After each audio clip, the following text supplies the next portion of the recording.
is the Doublet Special Master. Live and direct. Breakfast with CubCamTV. Trickstar Radio. You're locked into Breakfast with CubCamTV on Trickstar Radio. That's right, people. We're back inside the building once again. My name is Kova and I'm your host this morning as we continue to look through some of the latest musical flavour about. Very excited to get into today's conversation because we're going to be looking at Drake's brand new album drop. He's dropped an album out of absolutely nowhere. I didn't see it coming. I'm not sure how many people did. I'm assuming a few people did, obviously. But just when I thought I wasn't going to have a busy enough Friday, then arguably the biggest artist of all time, arguably, there's a conversation to be had there, goes and drops a brand new album on the fly, and it goes by the name Honestly Nevermind. It's been a relatively quiet year for Drake so far, and I can't lie, Certified Lover Boy was the most meh of the Drake albums I've heard so far. So for this one, I'm really hoping that he is able to kind of step up the pace and take it to a different level. The Toronto star took to Instagram late last night to announce the new album before unveiling the track list on socials too.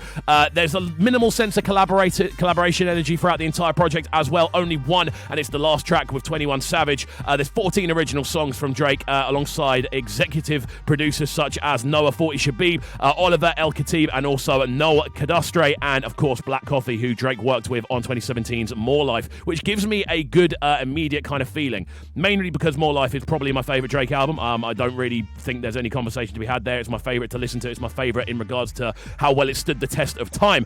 But this is where it gets interesting.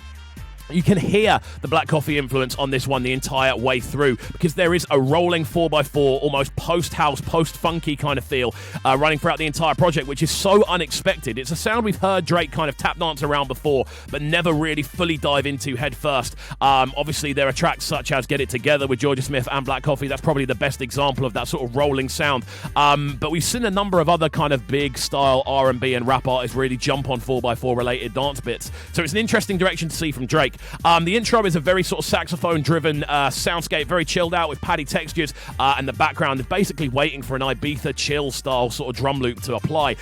It just gives a very kind of warm introductory feel, which I really do enjoy. Next up, we get into Falling Back, which arrives utilising Moogie bassline textures and breathy 4x4 drums. Again, this is where we start to immediately feel this kind of, again, dance floor energy. The entire album feels like it's been built on an Ibiza chill weekend. That's kind of how it feels to me, at least. And this is a great way to introduce it. We then move into Tex Go Green, which right from the jump, I think is my favourite track on the project overall, which gives us a more alternative but undeniably dancehall feel. It's very kind of orientated in and around this sort of floatier sound, again, very much throwing me back to More Life. The whole feel of this album is almost like a dancier version of More Life, albeit doused in more typical Drake melody on that one. Moving forward then from there, we then get into another very exciting tune that goes by the name Currents, and it dives into a much more sort of Jersey Club inspired arrangement with those sort of bed string percussions and illuminating breakdowns with the syncopated 4/4 drums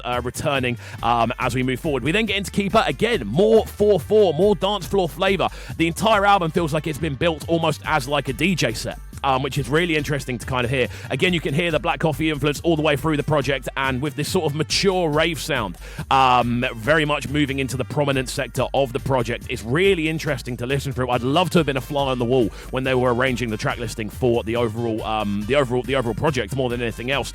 Calling My Name then descends into a sort of late 2000s techno roller feel, again with a sort of massive Moogie breakdown. There's bit crush bass notes going on in there, leaning forward with sort of melancholy chords sitting in front of Drake's very distant digitized vocals. I'm almost hearing elements of Daft Punk in here. Again, like sort of mid-2000s dance music is very much where this one sounds like it's from. And again, a lot of space on the overall arrangement, which I do very much enjoy. We then get into Sticky, which dives into the sort of bouncy areas of Jersey Club. Again, using unique sort of percussion in there, bouncy overall arrangements followed by sort of rave pianos and euphoric harmonies, which then lead into massive very, very nicely. This gives us a sort of potential sound of the summer, again, utilising those euphoric harmonies, those rave pianos, those sort of very typical house elements. There's a lot of things about this which I do like, but there are sort of more electro elements on this one as well. Again, almost Daft Punk style is the sort of vibe we're getting overall. And then we get a similar sort of vibe on Flights Booked as well. Something I'm noticing about this album is we're seeing Drake really flex the vocal muscles. We're seeing him go into different areas, really kind of pull back the sort of front-leaning melodies and almost drift into the background in a kind of danceified sort of Party Next Door style. It's very OVO, but a more modernized take on what OVO tends to do as a label, which I'm really, really enjoying. We then get into another track which goes by the name Overdrive. It takes us into a kind of epic 80s inspired soundscape, focusing on slower 4x4 drums and shaker combos, before Downhill then gives us an ambient backdrop topped with sort of chorused vocal lines for a very uplifting design. Again, something very harmonious about this as an overall arrangement, and it's definitely one that I do enjoy. The thing is about this album, there's very few things on here that I don't like, but I don't know if there are any tracks that take my breath away. It's in this sort of, it's a thing that I always get with Drake albums. I never know where to stand with them when they first land. I've never listened to a Drake album and gone, you know what, this is my favourite Drake album of all time. But moving forward, we then get into the sort of Latin guitar lines and more housey drums on Tie That Binds. Again, really interesting take on this one, much more sort of Latin inspired. Those guitar lines really cut through the middle before landing in a much more typically OVO zone on Liability. The vocal effects on this one remind me again of Party Next Door in the sort of prime era of Party Next Door, with chopped and screwed beats in the background, kind of taking me back to the sort of 2013, 2014 SoundCloud era. Really, really nice. And then we then move into the final track on there, Jimmy Cooks with 21 Savage. This signs us out with a much more classic sounding Drake flow, backed with emotive strings and an overall melancholy feel, bringing us back into the room for an outro to sign out this project. And it's been an interesting one to listen for. Again, I didn't know this was happening. No one did. I saw the notification when I woke up this morning, literally slapped it on my headphones, started writing down notes and getting an overall feel for what the album is. But I think the big discussion on this is this a house album? Obviously with Drake, we know he goes into a lot of different directions. We know he's always been a kind of musical explorer. He'll go into dancehall, he'll go into Afrobeats, he'll go into occasionally sort of 4/4, he'll go into R&B, he'll go into typical rap, he'll go into drill. Like, it's crazy the amount of distance he's actually covered over the course of his career. But again, it dives back into that typical feel I was saying earlier. Like, whenever I dive into a new Drake album, it never hits me the first time. And again, I think the sort of drastic change on this one will take a little bit of time for my ears to adjust to, but it was a surprising journey, and I think there are likely to be a couple of tracks that really do grow on me over time.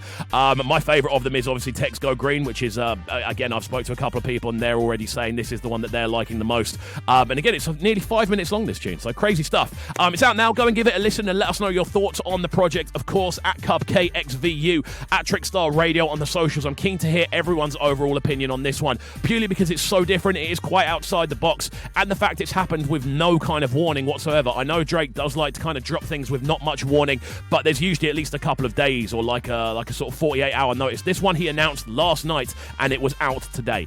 For the biggest artist in the world, for the artist with the most Billboard number ones, I think it is, and the most Billboard hits in general, it's kind of crazy to think that he would just drop something out of nowhere without any promo campaign, without any pre-singles, but it just shows the power that Drake possesses within his arsenal, so it's absolutely crazy to see. Coming up next then, we are going to jump into the track off the album that I'm feeling the most on first listen, that is Text Go Green. As always, friends, let us know how you're feeling about this one. Thank you for getting involved. That has been our official review of the brand new Drake album. So let's get into this one. We've also got some Mavins in the bag, and then we're going to be jumping into the sounds of Fresh Fridays. So keep it locked and don't go anywhere. Just coming up to 11 minutes to 9. This is Breakfast with KXVU, bringing you their morning flavours on Trickstar Radio. Trickstar Radio.